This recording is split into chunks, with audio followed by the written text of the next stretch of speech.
Hello there. Today is the episode 4. I'm going to continue reading the book, so thank you for joining. And don't forget to hit the subscribe button and leave a like and a comment to tell us what you think about this project. And if there is a particular book you would like to read, you would like us to read next. So thank you for being there. Let's continue to read the book. We're reading Multipliers by Liz Wiseman, and we're going to continue at page 21. 2. Create intensity that requires best thinking. Multipliers establish a unique and highly motivating work environment where everyone has permission to think and the space to do their best work. Multipliers operate as liberators, producing a climate that is both comfortable and intense. They remove fear and create the safety that invites people to do their best thinking. But they also create an intense environment that demands people's best effort. In contrast, diminishers operate as tyrants, introducing a fear of judgment that has a chilling effect on people's thinking and work. They demand people's best thinking, yet they don't get it. The diminisher is a tyrant. The multiplier is a liberator. 3. Extend challenges. Multipliers operate as challengers by seeding opportunities, laying down a challenge that stretches an organization, and generating belief that it can be done. In this way, they challenge themselves and others to push beyond what they know. In contrast, diminishers operate as know-it-alls, personally giving directives to showcase their knowledge. While diminishers set direction, multipliers ensure direction gets set. The diminisher is a know-it-all. The multiplier is a challenger. 4. Debate decisions. Multipliers make decisions in a way that readies the organization to execute those decisions. They operate as debate makers, driving sound decisions through a rigorous debate. They engage people in debating the issues up front, which leads to decisions that people understand and can execute efficiently. In contrast, diminishers operate as decision makers who tend to make decisions efficiently within a small inner circle, but they leave the broader organization in the dark to debate the soundness of the decision instead of executing it. The diminisher is a decision maker. The multiplier is a debate maker. 5. Instill ownership and accountability. Multipliers deliver and sustain superior results by inculcating high expectations across the organization. By serving as investors, multipliers provide necessary resources for the success. In addition, they hold people accountable for their commitments. Over time, multipliers' high expectations turn into an unrelenting presence, driving people to hold themselves and each other accountable, often to higher standards and without the direct intervention of the multiplier. In contrast, diminishers serve as micromanagers who drive results by holding on to ownership, jumping into the details, and directly managing for results. The diminisher is a micromanager. The multiplier is an investor. The following chart summarizes the 5 vital disciplines that differentiate diminishers and multipliers. Table: the 5 disciplines of the multipliers. Diminisher: the empire builder, hoards resources and underutilizes talent. Multiplier: the talent magnet, attracts talented people and uses them at their highest point of contribution. Diminisher: the tyrant, creates a tense environment that suppresses people's thinking and capability. Multiplier: the liberator, creates an intense environment that requires people's best thinking and work.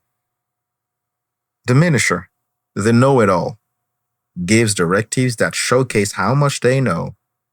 Multiplier, the challenger, defines an opportunity that causes people to stretch. Diminisher, the decision maker, makes centralized, abrupt decisions that confuse the organization. Multiplier, the debate maker, drives sound decisions through rigorous debate. Diminisher, the micromanager, drives results through their personal involvement.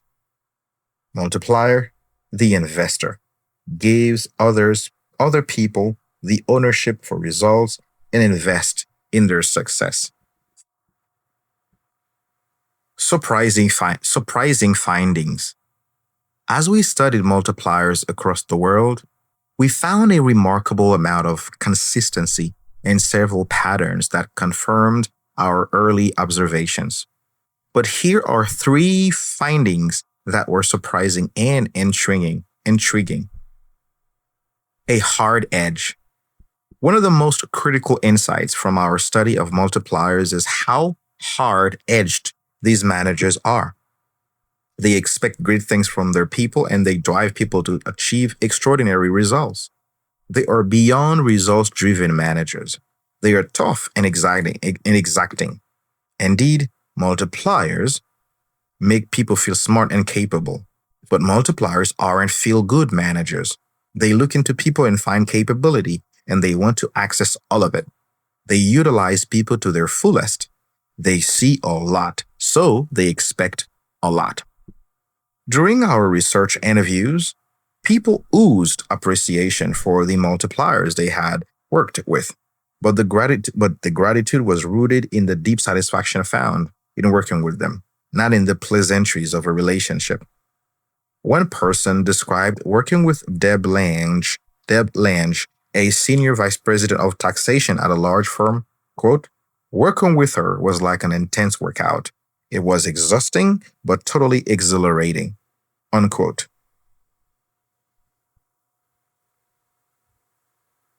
Another said of his manager, quote, "He got things from me I didn't know I had to give. I would do almost anything to not disappoint him," unquote. The multiplier approach to management isn't just an enlightenment view of leadership. It is an approach that delivers higher performance because it gets vastly more out of people and returns to them a richly satisfying experience. As one early reader of this book noted, these leaders aren't about cupcakes and kisses. A great sense of humor. It turns out that multipliers have a great sense of humor. On a whim, we added great sense of humor to our leadership survey. Our suspicion proved right. Not only is this trait prominent among multipliers, it is one of the traits that is most negatively correlated with the mindset held by diminishers. Multipliers aren't necessarily comedians, but they don't take themselves or situations too seriously, perhaps because they don't need to defend their own intelligence. Multipliers can laugh at themselves and see comedy in error and in life's foibles. Their sense of humor liberates others. The humor of the multiplier is very George Clooney-esque, a self-depreciating wit and an ability to put others at ease, allowing people to be themselves. As one journalist in my Wood of Clooney, quote, "After 15 minutes, he made me feel comfortable in my own house," unquote. A Clooney co-star said, quote, "He has a way of daring you, which can be irresistible," unquote. Multipliers use humor to create comfort and to spark a natural energy and intelligence in others. The Accidental Diminisher. Perhaps one of our biggest surprises was realizing few diminishers understood the restrictive impact they were having on others. Most of the diminishers had grown up praised for their personal intelligence and had moved up the management ranks. on account of personal and often intellectual merit. When they became the boss, they assumed it was their job to be the smartest and to manage a set of subordinates. Others had once had the mind and even the heart of the multiplier, but they had been working among diminishers for so long that they inherited many of their practices and absorbed their worldview. As one executive put it, when I read your findings, I realize that I have been living in diminisher land so long that I have gone native. Many people have worked for diminishers, and although they may have escaped unscathed, unscathed, unscathed, they carry some of the residual effects in their own leadership. The good news for the accidental diminisher is that there is a viable path to becoming a multiplier. The promise of this book. As we studied multipliers and diminishers, we heard case after case of smart individuals being underutilized by their leaders. We heard their frustration as they told us how little some leaders got from them, despite how hard they were working and how they tried to give more. We learned that it is indeed possible to be both overworked and underutilized. Latent talent exists everywhere. Organizations are replete with under-challenged masses. Multipliers are out there. Multipliers know how to find this dormant intelligence, challenge it, and put it to use at its fullest. They exist in business, in education, in nonprofits, and in government. Consider just a few that you will learn more about later. 1. Narayana Murthy, founder and chairman of India-based Infosys Technologies, who led the company over a 20-year period, growing revenue to $4.6 billion and becoming one of India's largest and most successful companies with over 100,000 professionals. By hiring people smarter than himself, giving them room to contribute, and building a management team that would succeed him without skipping a beat. 2. Sue Siegel, former biotech president turned venture capitalist for more Davido Ventures, MDV, whose partner says, quote, there is Sue effect. Everything around her gets better and companies grow under her guidance. I often wonder what people are like when they aren't around Sue, unquote. Lutz Ziob, general manager of Microsoft Learning, whose team says of him, quote, he creates an environment where good things happen. He recruits great people, allows them to make mistakes, and ferociously debates the important decisions. He demands our best, but then shares the success with the whole team. 4. Larry Gelwicks, head coach of Highland Rugby, whose high school varsity's team's record is 392 wins and just 9 losses in 34 years. He attributes the extraordinary record to a deliberate leadership philosophy that engages the intelligence of his players on and off the field. 5. K.R. Sridhar, successful green tech entrepreneur and CEO who recruits A-plus talent, then gives them an environment with a lot of pressure but very little stress and allows them to experiment and take risks until the right technology and solutions emerge. Leaders like these provide an aspiration point for those who would be multipliers. The promise of this book is simple. You can be a multiplier. You can create genius around you and receive a higher contribution from your people. You can choose to think like a multiplier and operate like one. This book will show you how, and it will show you why it matters. This is a book for every manager trying to navigate the resource strain of tough economic times. It is a message for leaders who must accomplish more by getting more out of their people. As companies shed excess resources, the need for leaders who can multiply the intelligence and capability around them is more vital than ever. This book is also for the raging multiplier who seeks to better understand what he or she does naturally.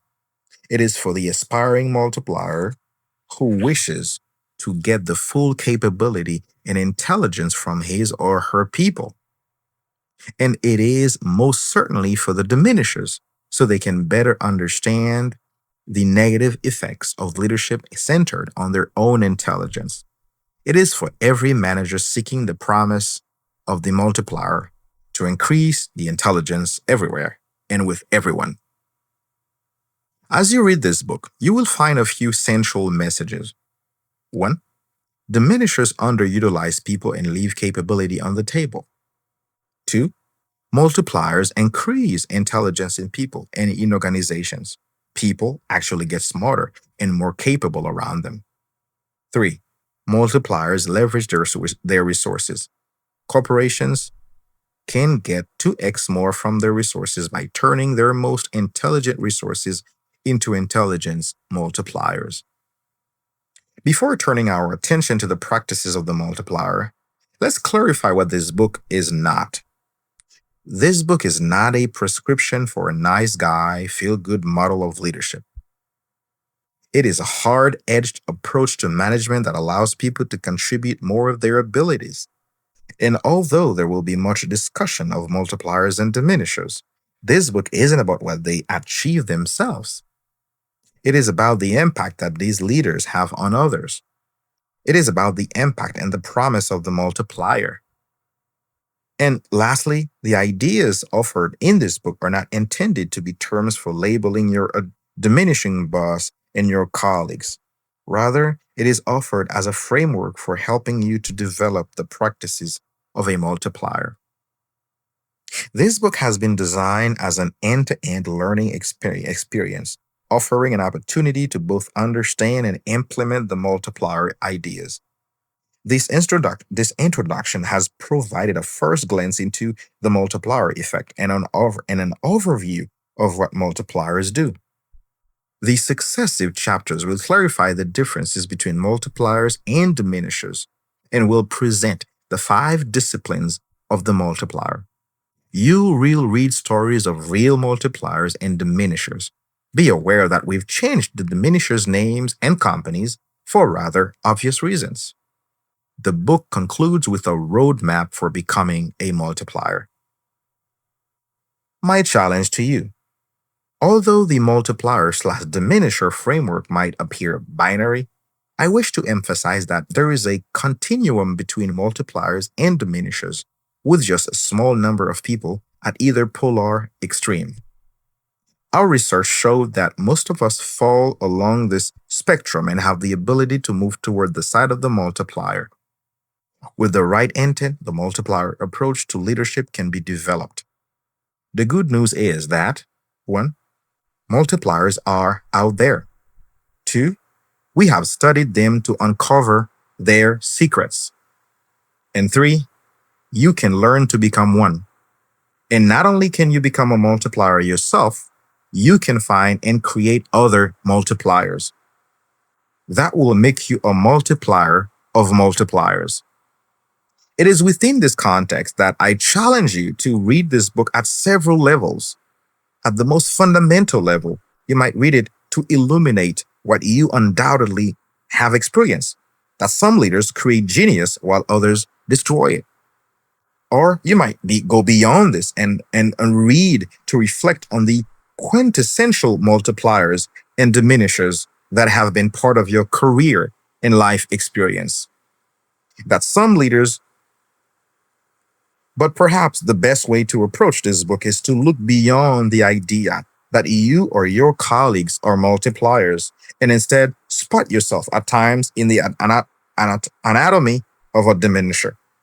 The greatest power of these ideas might be in realizing that you have the mind of a multiplier, but that you've been living in a diminisher world and you've lost your way. Perhaps you are an accidental diminisher. As Greg and I have journeyed into the world of multipliers and diminishers, we have often seen glimpses of ourselves, either in the present or from years past, and have found ways to better exemplify the multiplier in our own work, teaching and coaching leaders around the world. This book is a guide to those of you who wish to follow the path of the multiplier and, like British Prime Minister Benjamin Disraeli, leave those you meet thinking they, rather than you, are the smartest person in the world. It is a book for executives who want to seed their organization with more multipliers and watch everyone and everything get better. Let me now introduce you to the fascinating and diverse set of leaders we call the multipliers. They come from all walks of life, from corporate boardrooms to our schools' classrooms, and from the Oval Office to the fields of Africa. We've selected leaders who represent diverse ideologies. I encourage you to learn from everyone, even those whose political views you do not share. I hope you will find their stories, their practices, and their impact as inspiring as we did when we entered their worlds. The multiplier formula. Multipliers versus diminishers. Multipliers. These leaders are genius makers and bring out the intelligence in others. They build collective, viral intelligence in organizations. Diminishers. These leaders are absorbed in their own intelligence, stifle others, and deplete the organization of crucial intelligence and capability. The 5 disciplines of the multipliers. 1. The talent magnet, attract and optimize talent. 2. The liberator, require people's best thinking. 3. The challenger, extend challenges. 4. The debate maker, debate decisions. And 5. The investor, instill accountability. The results? By extracting people's full capability, multipliers get twice the capability from people than do diminishers. That's the end of chapter 1. So thank you guys for staying up until the end.